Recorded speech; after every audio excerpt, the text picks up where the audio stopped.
Hello, ladies and gentlemen. Hello. I'm Veronica. And I'm Valdemar. And that's Napoleon. Where? Over there. Yes, your favorite series is back. And our, I think, too at the moment, right? Yeah, I wouldn't even say it's back. It's been here all the time.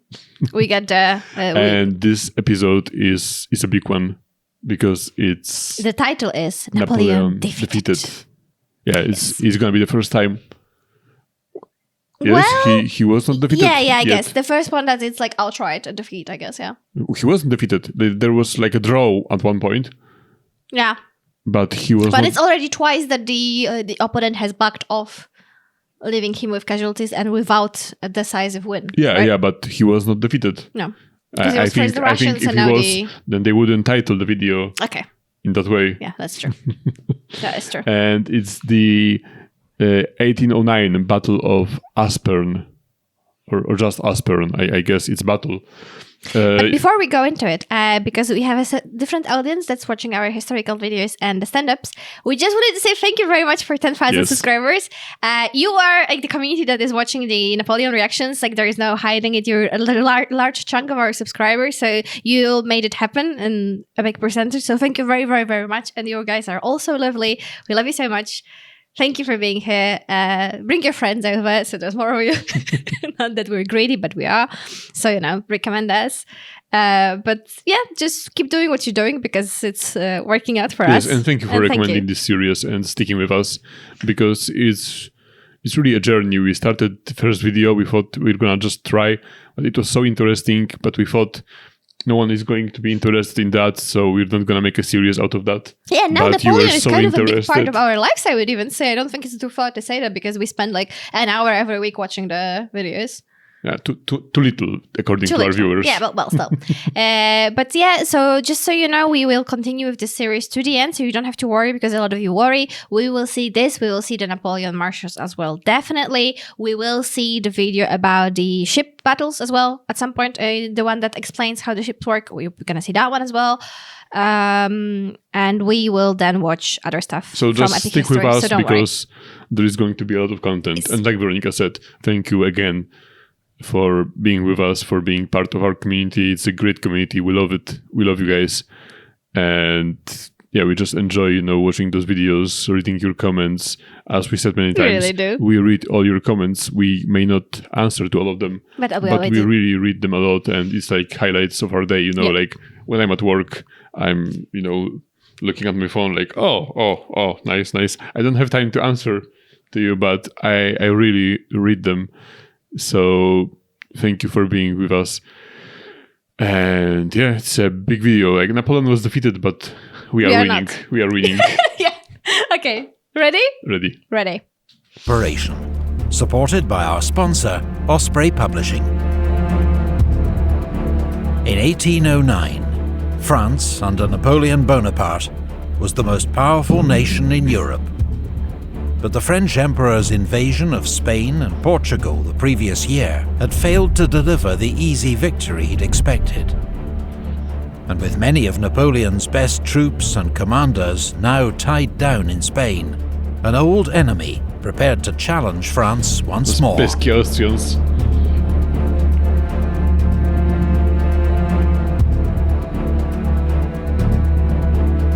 Austria had been preparing for war with France since her last humiliating defeat at Austerlitz in 1805. Oh, I remember that video. It was now, epic. With Napoleon busy in Spain and a British promise of cash subsidies. I mean, the battle was epic. The video was not that good. I mean, it was fine. Oh, yeah, I remember. It was the one that there was Friedland, and the Friedland was the very new one, and then the Austrians, there was quite a contrast about it. Yeah, that was the one. But it was still good. Yeah, it's one of the most famous battles in history. You know what? This is what happened. Because we were wondering why so many people said that it's one of their favorite videos. And in my head, it's one of my favorite videos. I needed this time to pass. I do not remember anymore that it was a bit short or underwhelming. I just remember what happened. So yeah. Now, with Napoleon busy in Spain and a British promise of cash subsidies, plus a supporting attack in Northern Europe, it looked like the ideal time to strike. This time, Austria's armies would be led by Archduke Charles, Emperor Francis's younger brother. At 37, he was 2 years younger than Napoleon, but already had 15 years' experience of high command. And he was learning from past defeats. He'd begun to reform the Austrian army along French lines, copying Napoleon's corps system and introducing new infantry tactics. Yeah, if you're going to learn, you learn from the best. Oh, a quick guide. Oh, this is a new segment. In the Napoleonic Wars, infantry fought in close order, packed together, standing shoulder to shoulder. But why present such an easy target for the enemy? First, command and control. Before radios, orders had to be relayed by shouted commands, drums or bugles. Difficult enough in the smoke and din of battle. Almost impossible if troops were scattered. Oh, I forgot to tell you in the previous video, but I think it's important that you will imagine that when we will watch battles in the future in those... Me? Yeah. Okay. In this series. Because recently I watched a quick video somewhere on Facebook of a cannon being shot, like one of those older cannons. And it was just one cannonball, but there was so much smoke. Like you could barely see anything on the camera. And it just gave me perspective on how those battlefields had to look. Like you probably did not see anything. Like after there was the cannon fire from the cannons, like there had to be so much smoke. And I suppose that depending on the condition, if there was not windy, I suppose the smoke was staying on the battlefield for a long time, and you were firing from the cannons, but also the rifles, muskets. So all this gunpowder, all this smoke. Yeah. You could barely see a thing. Second, firepower. Smoothbore muskets were inaccurate beyond about 80 yards, so volley fire, firing en masse, was the best way to inflict physical and psychological damage on the enemy. Third, morale. Soldiers were much more willing to advance into danger or hold the line if they did so together as a unit, urging each other on. Fourth, defense against cavalry. Scattered infantry were easy targets for horsemen. Only by sticking together could they fight them off. The basic tactical unit of infantry was the battalion. A French line battalion had, in theory, 840 men, but in practice, nearer 500 to 600. Our example here has 605 men, a typical strength for a battalion on campaign. The men were divided into 6 companies, 4 fusilier companies, and 2 flank companies. On the right, the grenadiers, made up of the tallest, strongest men, often detached to form elite all-grenadier units. And on the left, the voltigeurs, the specialist light infantry, used for skirmishing in front of the battalion. Skirmishers moved independently, used cover, and fired at will to harass and unsettle the enemy, while preventing enemy skirmishers carrying out the same task. I had no idea. Sounds clever. Most armies also had specialist light infantry units for this role, such as the British 95th Rifles, French Chasseurs à Pied, and Austrian and Prussian Jäger battalions. The traditional battlefield formation was the line. All companies formed up alongside each other, 3 ranks deep. Line formation maximized the number of men who could fire their muskets at the enemy, and limited casualties from artillery fire. But it was extremely vulnerable to cavalry if it could be outflanked. And even for well-drilled troops, it was difficult to keep the line straight while advancing across broken ground. It's so educational. Like, this is something that I really missed. Like, it gives me so much information. Yeah. I wish they explained it before. But I just saw, I don't know if you saw the video pop up on the title card, and my question to you guys, should we watch it, and should we watch it now, or should we watch it after the Napoleon series? Because it just said learn more about tactics. So I think there's a whole video on the military from tactics. The epic history? And I'd really like to see it, but I don't know if now is a good moment, or should we wait until the end of the maybe series? not now, but after the video. You're on fire today. Advancing across broken ground. So, for manoeuvre and attack, battalions usually formed a column of divisions. This was a more flexible formation that allowed the battalion to advance quickly, though it presented a larger target to enemy guns.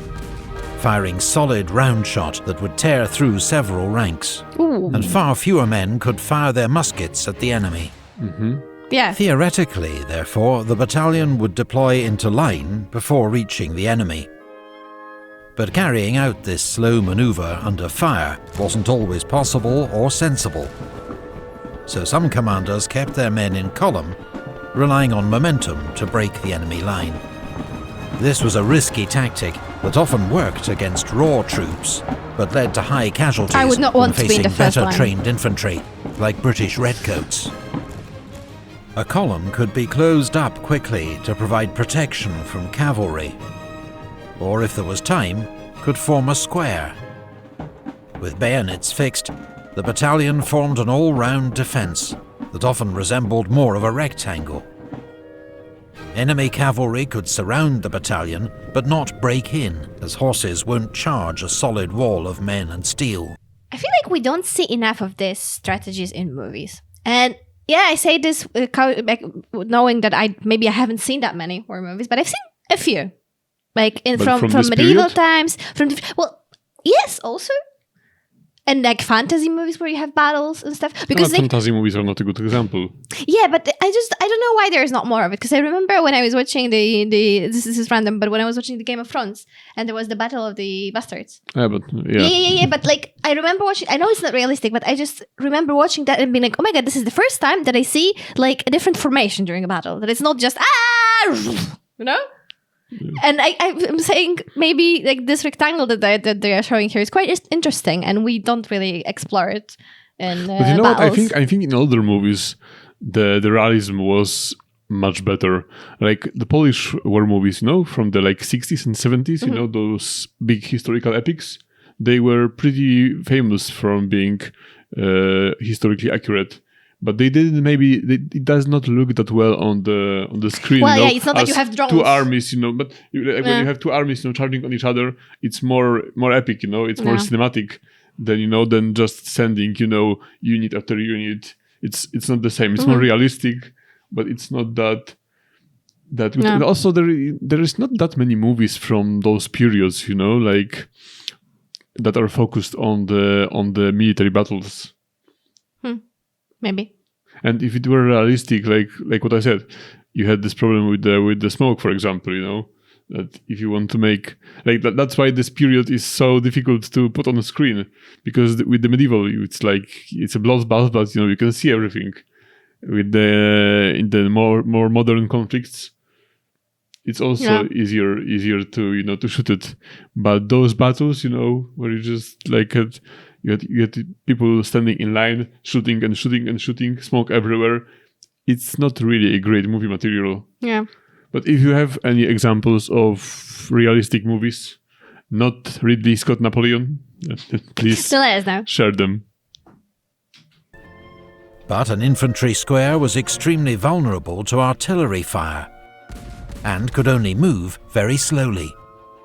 Changing quickly and smoothly from one formation to another, especially under fire, required training, practice, and experience.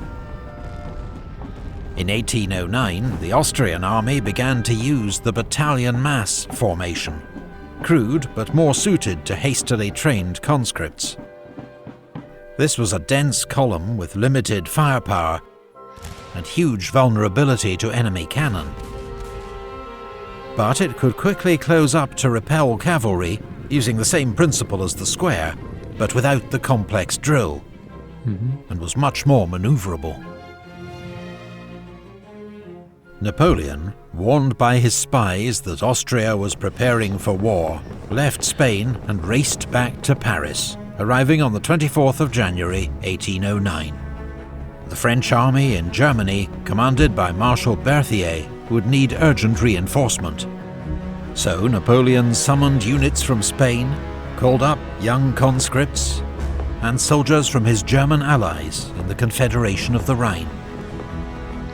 So they're not going to get experience. Was no longer the finely honed instrument of 1805, but with Napoleon at its head, it was still a formidable force. Archduke Charles ordered diversionary attacks in Poland and northern Italy, but launched his main attack against France's ally, Bavaria, on the 10th of April. It came a week earlier than Napoleon had expected and caught the French emperor by surprise. Charles was relying on a rapid advance, but a last-minute change of plans, torrential rain, and a slow-moving baggage train slowed progress to a crawl. Marshal Berthier was a brilliant chief of staff to Napoleon.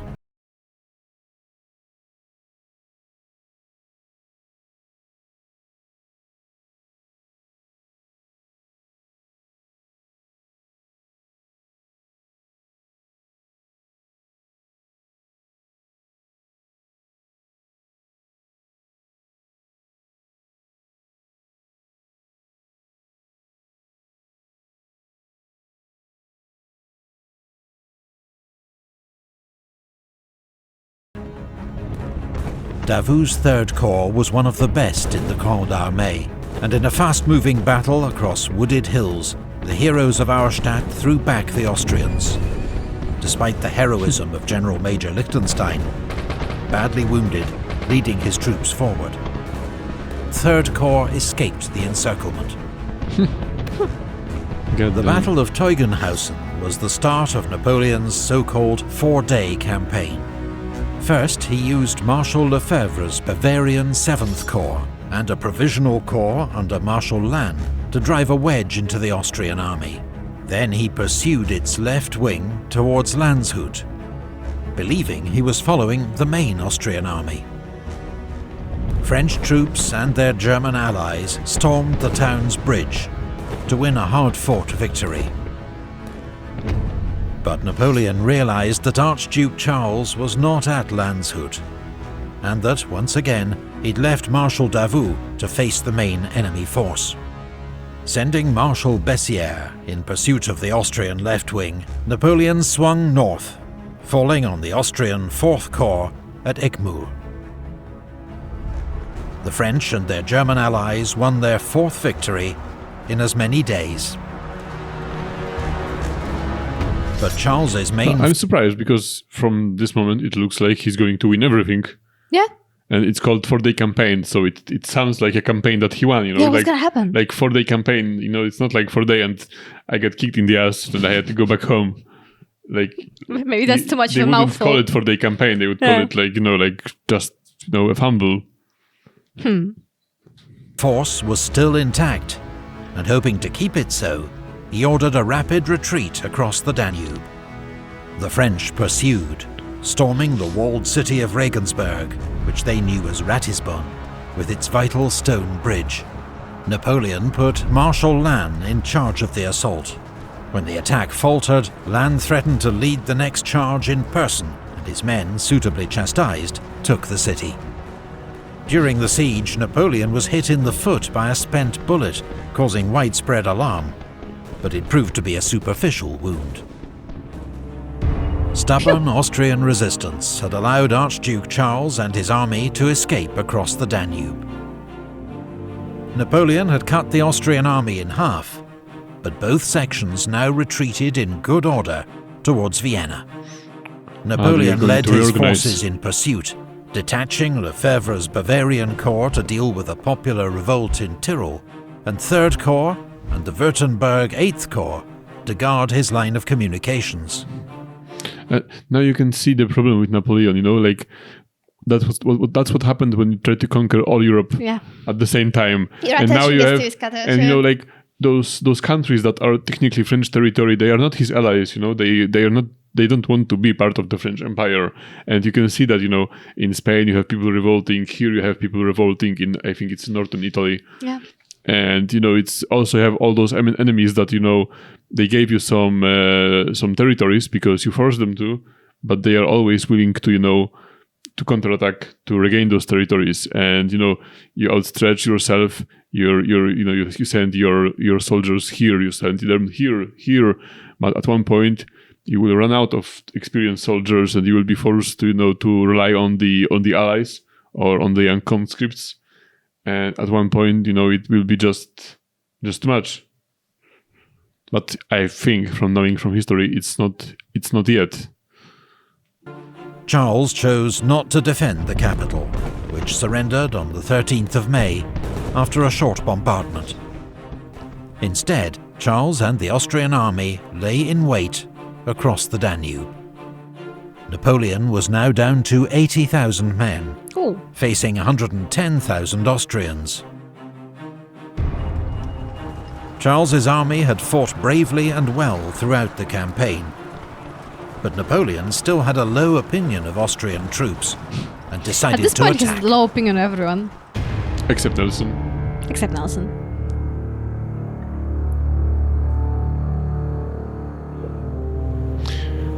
But someone wrote in the comments that this he was a general, or this leader from Great Britain, Wesley, Commander Wesley. Maybe I don't think I remember from the last video that they went to Spain, but they escaped, and someone wrote in the comments that he's gonna be one of the biggest adversaries to Napoleon. Spoilers. Sorry. Well, go on and don't spoil anymore. That's life. It's not life. Also, we Poles have a grudge against Austrians. Maybe you know it from history, maybe you don't. But we mentioned it a couple of times in this series that Poland on this time was divided between three countries, between Russia, Prussia, and Austria. And, you know, we never expected anything good from Russians and Prussians, Germans. Yeah, but the Austrians were like, "Oh, come on!" Yeah, but the Austrians we have a grudge because we saved them, like really we saved them in the 17th century. You know, there was the siege of Vienna that the Ottoman Turks they sieged to Vienna, and they were screwed. Like they were fucked. But we arrived under the King John III Sobieski. You may know him because there is a vodka brand called Sobieski. So Bruce Willis, I think, he had the Hussars, so I think that's people who are fans of history will know him. Yeah. There were, you know, those soldiers, you know, those knights with the wings. Yes. And there is even a song by Sabaton that you may know, Winged Hussars. Yeah, because it's a pretty epic thing. It's about this battle. So we saved them, and 100 years later they repaid us by subjugating us. Yeah, but one thing that was good about it, and one thing that is like very loudly taught in Polish schools as well, is that the Austrian partition was the best. Like there's always a comparison between what the Russian part was like, what the German part was like. I think the general consensus is the Russian was the worst. The German was very strict, but not as poor as the Russian one. And then there's Austria, and everyone is like, yeah, we're under occupation, but we can have a newspaper, we have books, we can party if we want. Yeah, like, we have food. I think, you know, if you want to, you know, be seen as a good guy, and you're compared to Russia and Germans, then, you know, it's... Yeah, the bar was on the floor. Yeah. That is true. To canon, all men are equal. On the night of the 20th of May, French engineer... Sorry, just quickly, there is this quote, and it's great. It's that God created man, but Samuel Colt made them equal. You know, the guy that created a revolver. Yeah. Go back to before the second post.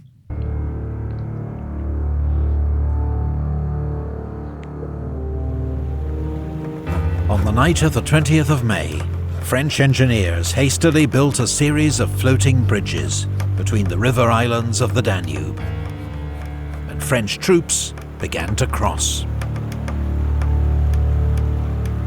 Oh, there is Aspern. Oh, yeah. Like Aspen from our By direction. noon the next day, Napoleon had most of Massena's 4th Corps and his cavalry across the river, about 24,000 men and 40 guns, holding the villages of Aspern and Essling.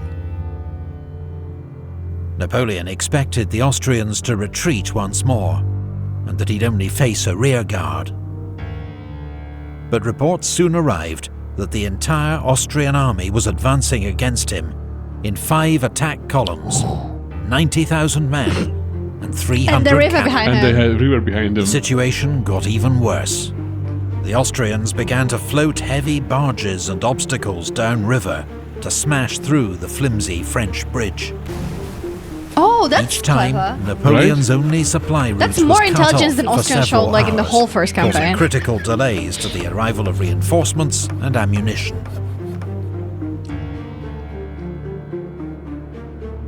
The battle began around 2:45 p.m. as infantry of the Austrian First Column attacked Aspern. The village was soon under attack from 3 sides. General Molitor's French garrison clung on desperately, fighting hand-to-hand in the streets and suffering 50% casualties. Can you imagine being some poor peasant living in this village? Like one day you just, every day, you wake up, you feed the chicken, and then you wake up and you have French people coming in thousands from the river. Yeah. What the and then you have Austrians, and now that everyone is shooting at each other, and you're just, standing with the chicken poor chicken. Poor chicken. Maybe think they came for the chickens. No. Not my chicken. To support the defenders of Aspern, Napoleon ordered cavalry to charge the Austrian Third Column. But they could not break through the Austrian infantry, closed up in their battalion mass formation. At 6 p.m, Archduke Charles ordered General Bellegarde's Second Column to take Aspern at any cost. Charles himself rode among the front ranks, urging the men forward. In ferocious fighting, the Austrians took the village. Napoleon immediately sent in newly arrived reinforcements to recapture it. About the same time, the Austrian Fourth Column began its attack on the village of Essling, where Marshal Lannes had taken charge of defences while he waited for his own corps to cross the Danube. The first Austrian assault was repulsed. The veteran French cavalry commander General d'Espagne led his cuirassiers in pursuit, but was hit by grape shot and died of his wounds. Around 9 p.m, the Austrian Fifth Column finally arrived in position and made its first attack against Essling, which was thrown back by Lannes' troops. As night fell, firing died out across the battlefield, and men got what rest they could among the dead and the wounded. For the French it's good because they are waiting for the arrivals, right? And for the Austrians the whole army is already there. Yeah. So the time is overnight, for the French. Second Corps and the Imperial Guard crossed the Danube to reinforce Napoleon's army, which now numbered 71,000 and 150 guns. But then the bridge broke again, leaving Davout's Third Corps still waiting to cross.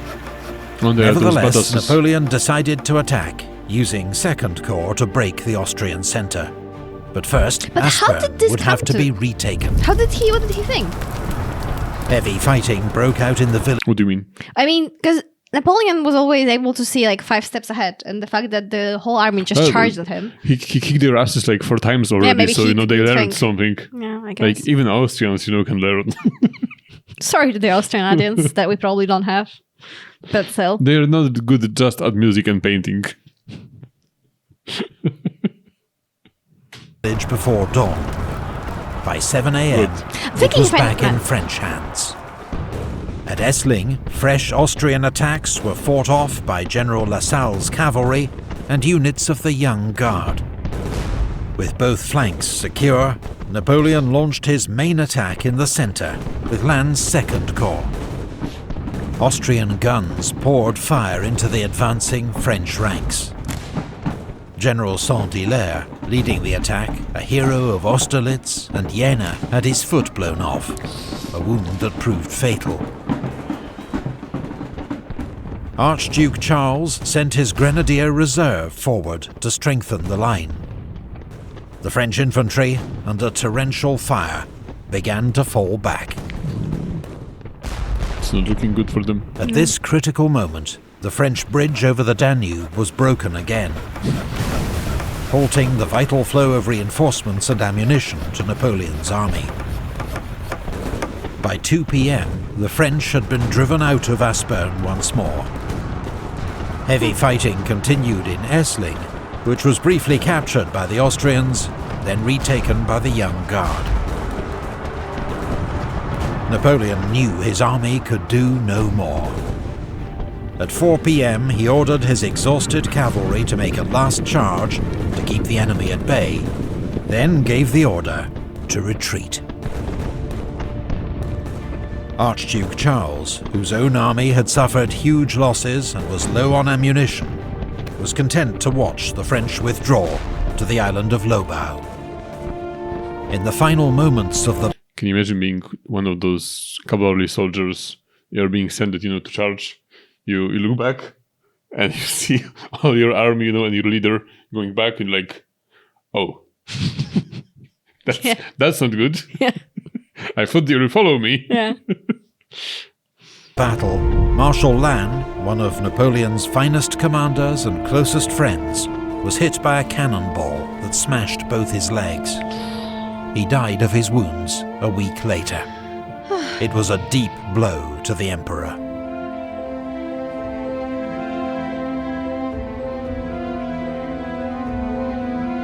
That's so simple but so gutting, right? With a lot of The two-day Battle of Aspern-Essling was Napoleon's first major defeat, caused by his overconfidence and hasty planning. Both sides suffered heavy losses, and Napoleon avoided a much greater disaster only because of the exhaustion of the Austrian army. The French emperor had learned new respect for the Austrians. Under Archduke Charles, they had fought bravely, with greater confidence, organisation and leadership. Within days of his defeat, Napoleon had summoned reinforcements to join him on the Danube, and begun planning his revenge. Ah, okay. If you'd like to learn more about Napoleon's major battles or... Alright, so it's not like he's defeated. Well, time for revenge. I think he is still going to rise a little bit before the... Do you think like defeated Napoleon is like the worst? Like he's gonna come with the vengeance? I think he just doesn't know what to do with himself.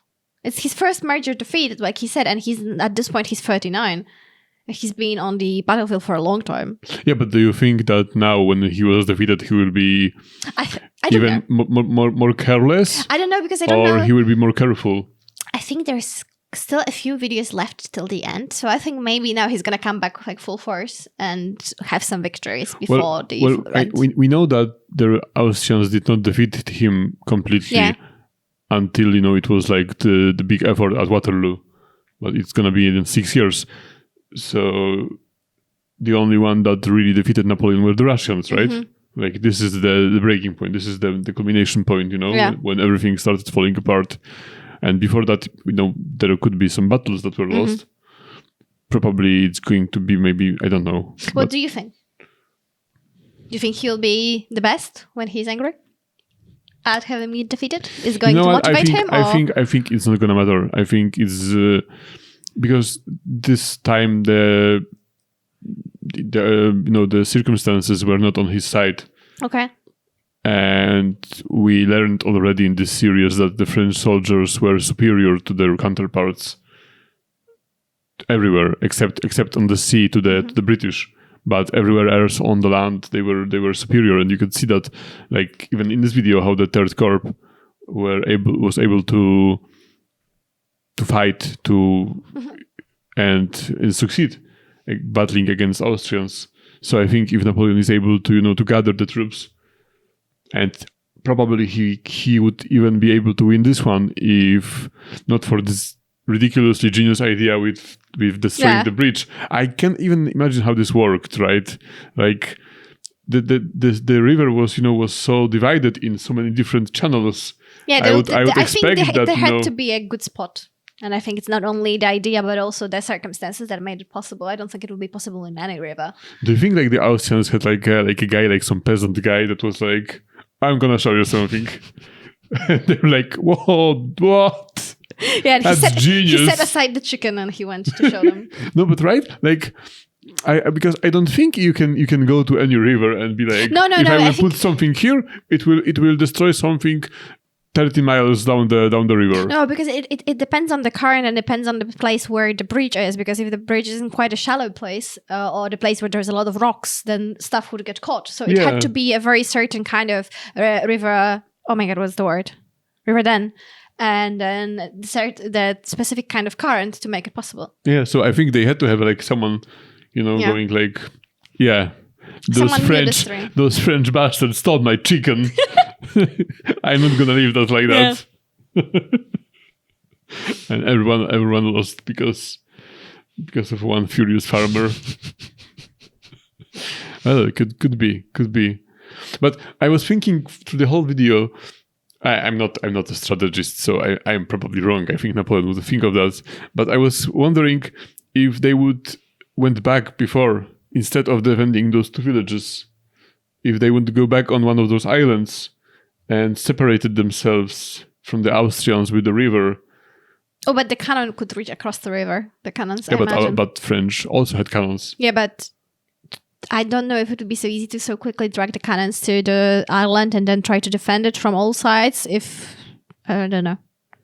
Yeah, I don't know either. But I'm just wondering if you guys, you know what I mean, like.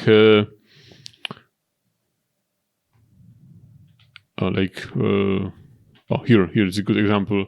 Like if they would go back to the island of Lobau and they would try to defend from there, because it's closer for the reinforcements. Idea. Yeah. And also you have a river.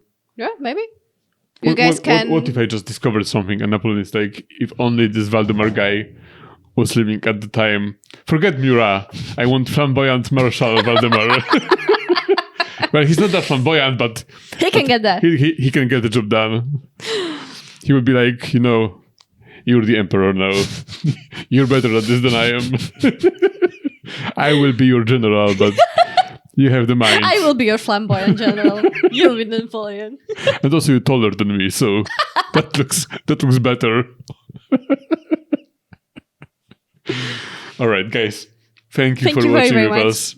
Thanks for today being here. Is Friday, the day you are watching this. So we want to let you know that on the other channel of ours, WW Movie Reactions, there is a movie reaction, new one, a Dumb and Dumber. Yes. And also Veronica made an effort and she's pretty sad because she recently recorded 2 Game of Thrones videos because she was watched it. She was watching Game of Thrones in her free time.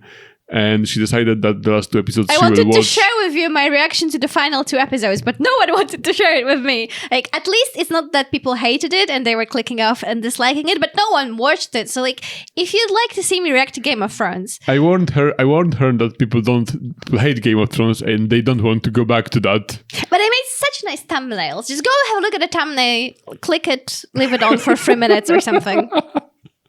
Whatever. If you'd like to help me, that'd be nice, but yeah. All right. So this Friday there is going to be Dumb and Dumber, but I think we can share it, something that you can be excited about. The next Friday, we are going to watch Batman Begins. And it's going to be first time for Veronica watching Nolan trilogy. I still don't know about The Dark Knight because like scenes from The Dark Knight, right? Yeah, but I haven't seen it. Yeah, but I know the pencil scene. But the Batman Begins, she didn't even know that it existed. So we're going to watch it now, actually, and you can expect it on the next Friday. Yes. And after that, in the near future, in the future, we're going to see The Dark Knight and Dark Knight Rises. So if you're familiar to the series, then check it out.